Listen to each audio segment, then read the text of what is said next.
Last Christmas, I received this huge book, Letters of Note. It contains hundreds of letters of people of great distinction and people of very little distinction at all. But there they are, a fascinating book for anybody to receive at any time, but of course especially at Christmas. From letters written by Dostoevsky, by Winston Churchill, by Katharine Hepburn, by Alec Guinness, by Charles Darwin, hundreds of others. I dare say in these times of emails, many of those letters would have been lost in the trash bins of the computer age. But I think we all know how a handwritten letter carrying good words can be magic. Perhaps in years to come, people will look back and say, what an extraordinary thing it must have been for people to actually write letters. But we're still in a time when a well-written, thoughtful, caring, surprising letter can be ordinary magic, changing your life. This last week, a young man from the town of Maryborough has shot to great acclaim in the whole world of basketball. Now, I've never met this young man, but he happens to be a relative of mine. He's well into the family tree by virtue of my sister's marriage to a Dellavedova. So the young Dellavedova, a young man racing after a ball, has extraordinary magic in his hands. But to him it's ordinary magic. The ordinary magic of life for everyone is this. We never know when. Out of all the multiple possibilities, multiple opportunities, and multiple choices before us, magic might happen.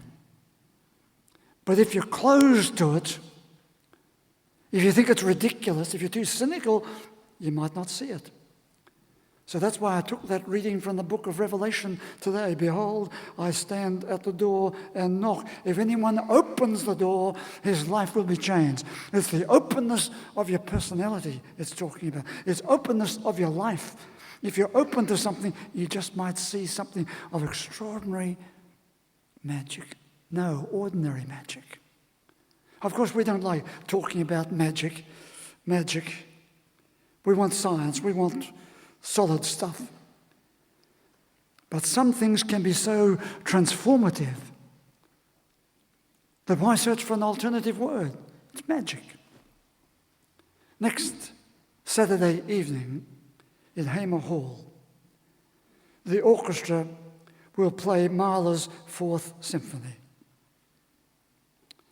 Well, because it's Saturday night, I'll not be able to go because I need to work on Saturday nights. But yesterday, I took out the disc and I played again Mahler's Fourth. Of course, you mightn't like it because your taste in music might be something completely different. Of course. But listen to it for just 6 minutes. And you'll want to listen to it for 12. And when you listen to it for 12, you'll want to go through to the finale. It's eerie music, exalting music, expansive music, exciting music. So choose a time. Choose a time when you want to be engaged in the world of your own searching, your own pausing and waiting.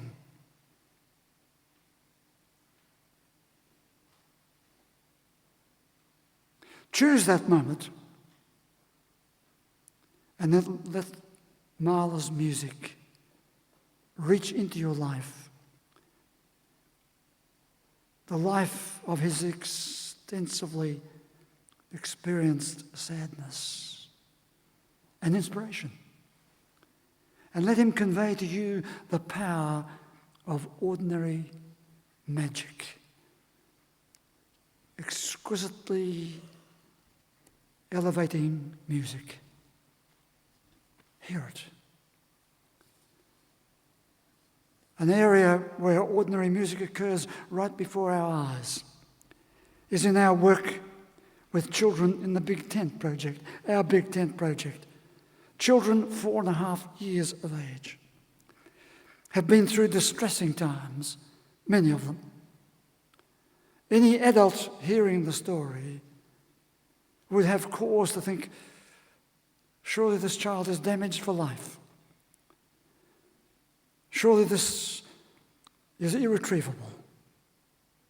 But ordinary magic occurs in the lives of children. Little children show that they can recover and live creative lives, often without much help from the adults, except for the adults to be there. Resilience comes on the scene, you see. Dr. Anne Marston of the University of Minnesota wrote this. She said, resilience refers to good outcomes in spite of serious threats to adaptation and development. So, in spite of the threats and the huge events, destructive or negative events of life, resilience can take over, sometimes spontaneously so, as a gift to the children. As the psalm said today, from little children. Psalm 8, from little children. We all can stand back in awe as they emerge from their damaged state, often without any residue of the damage done. So despite the philosophy of the parents or the adults saying, oh, they might never get over this, despite that philosophy, a child can show that they can leave all the residues behind and emerge into a very effective life. It may not always happen, but it can happen. Sometimes our adaptational systems get blocked, adults, and we fail to adapt to the rigidities of those negative experiences that have occurred. So let's take on that you've been through the negative experience. And before long, that negative experience can settle into its rigid shape. And there it sits. Or indeed, if it not only sits there, but sometimes it can expand in its rigidity. Our adaptational systems get blocked by the perceived dimensions of the negative experience. It's too big for us. It's too many. Or it gets blocked. Our adaptation gets blocked by the absence of a pathway or a lack of right resources to adapt and cope. Or people, they can get blocked by people who pretend or who actually are trying to be helpful can in fact be very unhelpful. Or our adaptation systems can get blocked by the one who's been hurt refusing to recognize that that person, they have a key part to play in their own healing. So there are four ways whereby we can block our adaptation, our ability to adapt. First, we believe it's too the happening, the event is too big for us. Second, we don't have a pathway, we can't see the pathway, or we don't have resources. Thirdly, people come to help us and they become unhelpful.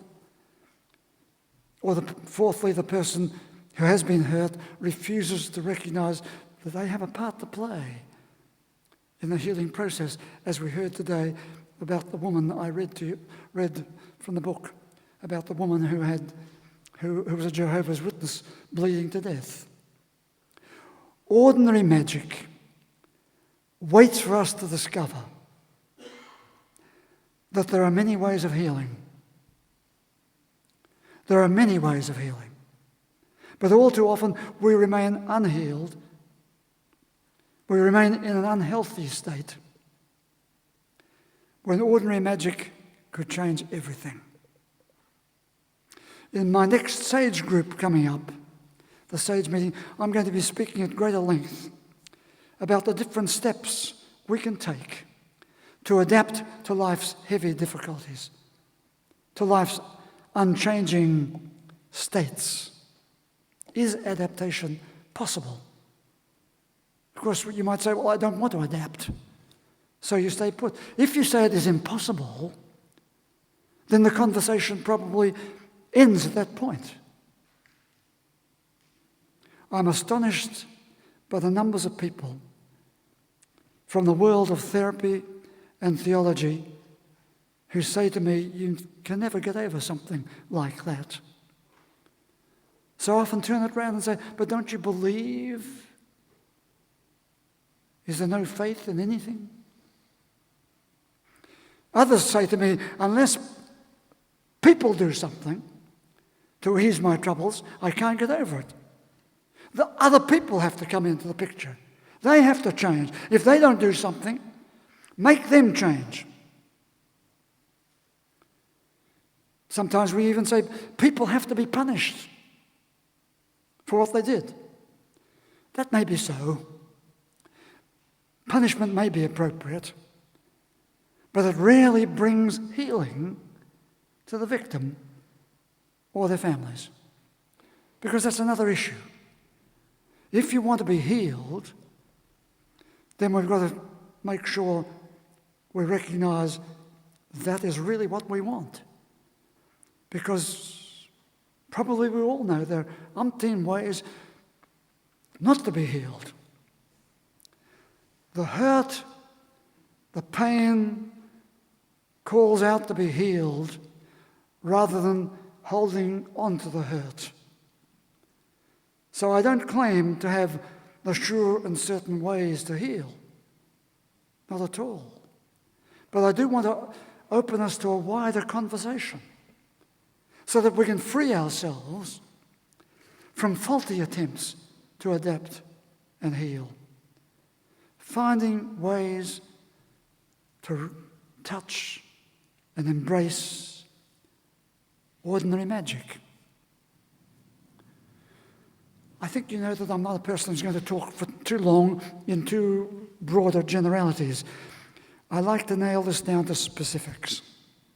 So here are 3 ways to get our adaptational systems working. There are many more. These 3 may not apply to yourself or the people you know.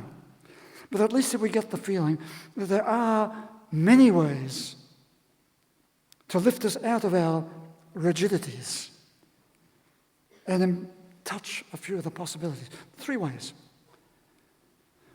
We can find ways to fence off the hurtful, negative event. Now that's very difficult, I know. If we fence it off, we prevent it from flooding all over the place into other aspects of our life. The fencing process is so very important. That's number 1. Number 2, we can reawaken our positive emotions. Our positive emotions, our good emotions, can go to sleep on us, or we tuck them away. An unpleasant event rapidly gathers a range of negative emotions that grip themselves into us, and they block recovery, block resilience, block the flow of positive emotions. The flow of positive emotions is vital for our recovery and our resilience. So we need to find ways to reawaken your positive emotions to allow them to flow again. And the third thing, we need to focus and refocus on our inner self, on our outer self, on our relational self, on our whole self. Focus on the amazing possibilities of reshaping your future. You know, the words up on the hall, St. Michael's Hall, a word that I have coined, reshapealescence. It says you can reshape your life.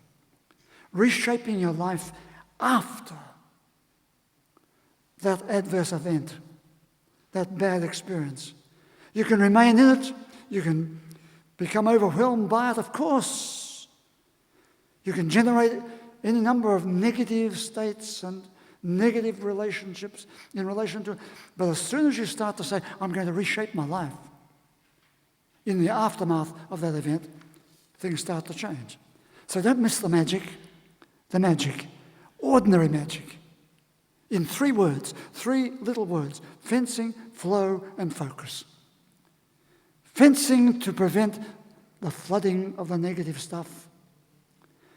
Flow to allow the positive emotions to come back into life. Focus on the amazing range of possibilities for reshaping your future. Be sure of this. Be sure of this.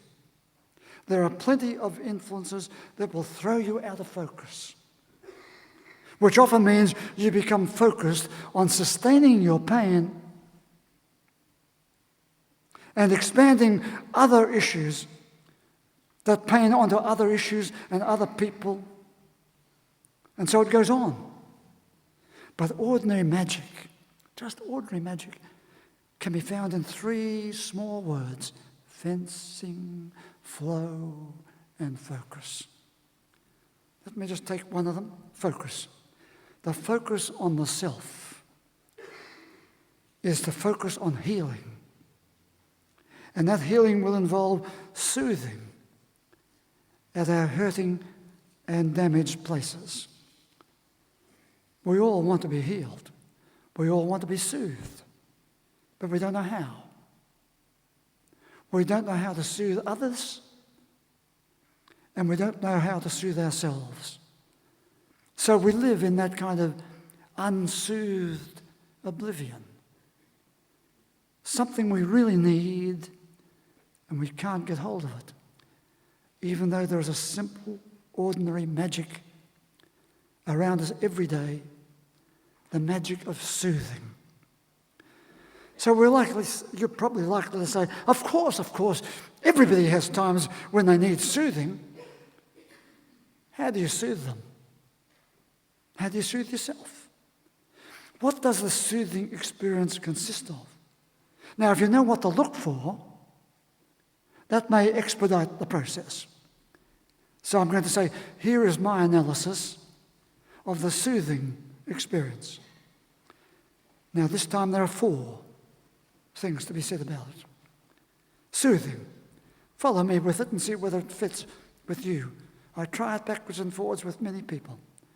It is a softening experience to lessen the sharpness of the hurt. A softening is part of soothing, isn't it? I try it with the dog. The dog wants to be soothed. It's softening. Secondly, we surround the area of pain with distracting or pain-reducing sensations. It can be done in different ways, but basically that's what we're doing. We're surrounding the area of pain with distracting, pain-reducing sensations. They may be physical issues, they might be in the mind. Thirdly, we strengthen the self in its own soothing capacities and searching. If we close off, it doesn't happen. We open ourselves to the strengthening of the self to exercise its own soothing capacities. And fourth, we then seek out, I hope we will seek out various zones of healing and move to those zones. Because often we don't seek out zones of healing, we stay in it, we exacerbate the pain, we don't move anywhere else. When we could say, no, I'm going to move out of that zone, be over there where the pain is less or the pain is absent. So there are 4 things I put to you. We need to put our religious experience to the test. Does your religion provide you with a protective function? Does it protect you from the sharp edges? No, it doesn't. Does it protect you from the problems and pains of life? No, it doesn't. We wish it did. We thought it should. We're told it might have or would, but it doesn't. And when we realize it does not protect us from our humanity, from our mortality, we throw it over. So it's a lot of rubbish. Doesn't do any good. It failed the test that we thought it should have had to protect us. God did not protect us.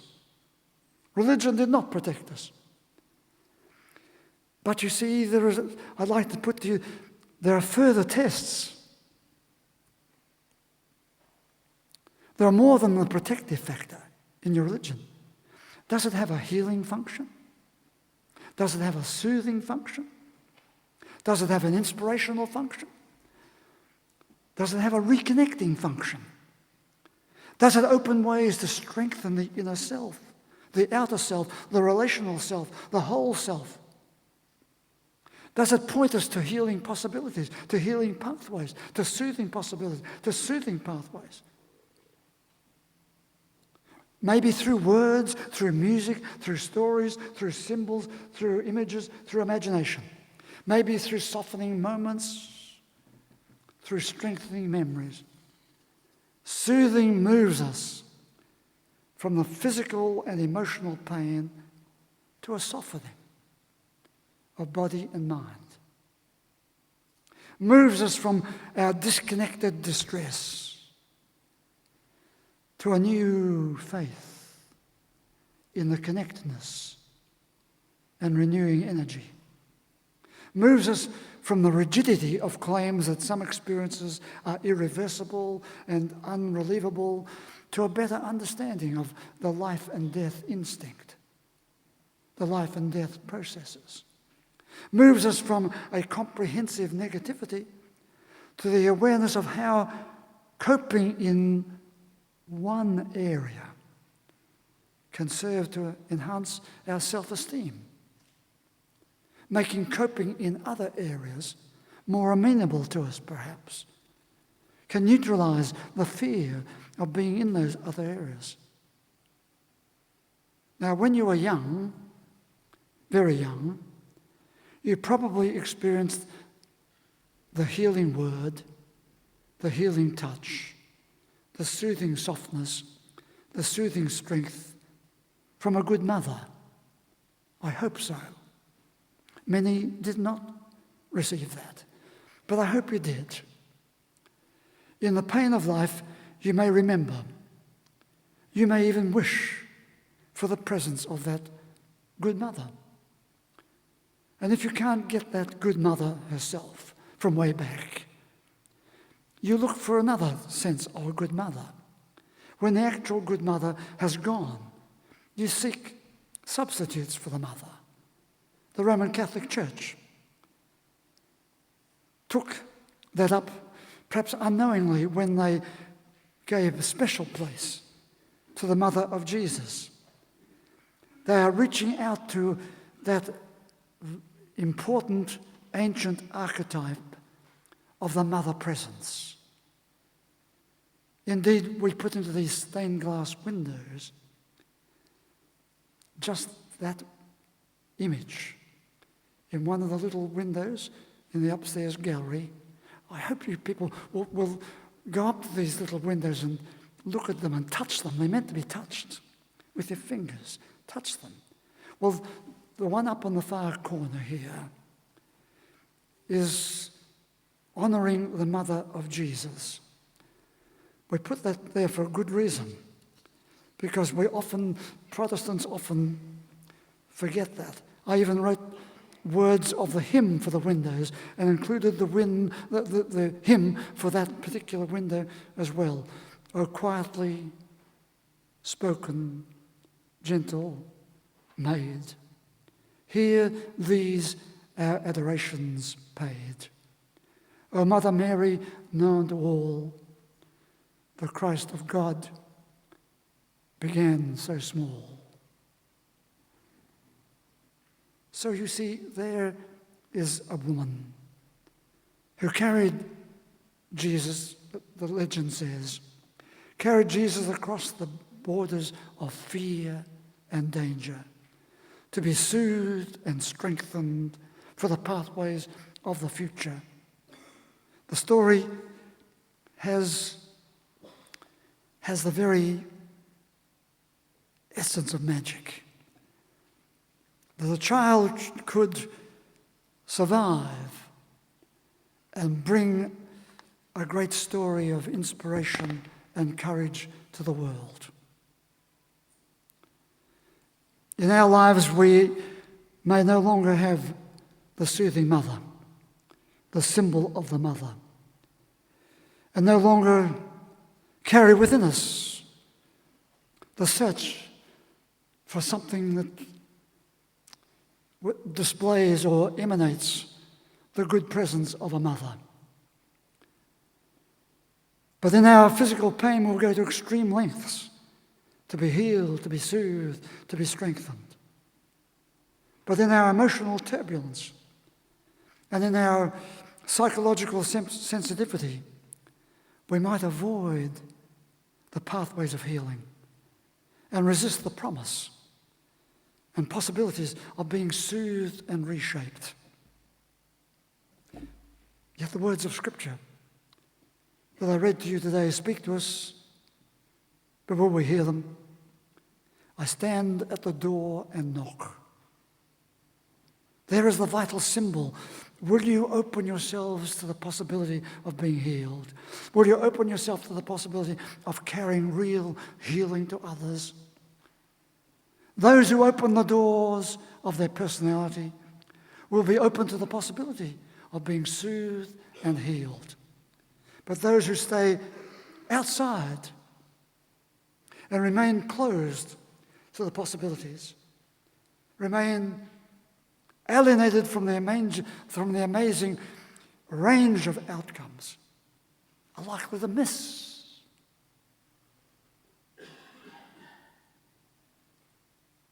the ordinary magic. Would you please stand?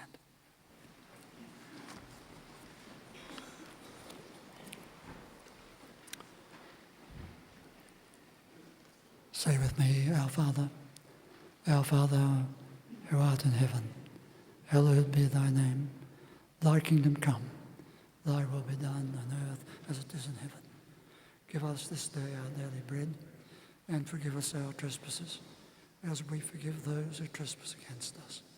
And lead us not into temptation, but deliver us from evil. For thine is the kingdom, the power and the glory, forever and ever. Amen. And the blessing. Many of you know I wrote this blessing a long time ago, but today it speaks to this very matter. May the God you see in all the colours of creation arouse in you a sense of awe and wonder. May the God who is a sacred presence be real to you. May the God who is a source of inspiration and courage keep calling you forwards. May your God go with you and bless you today and always.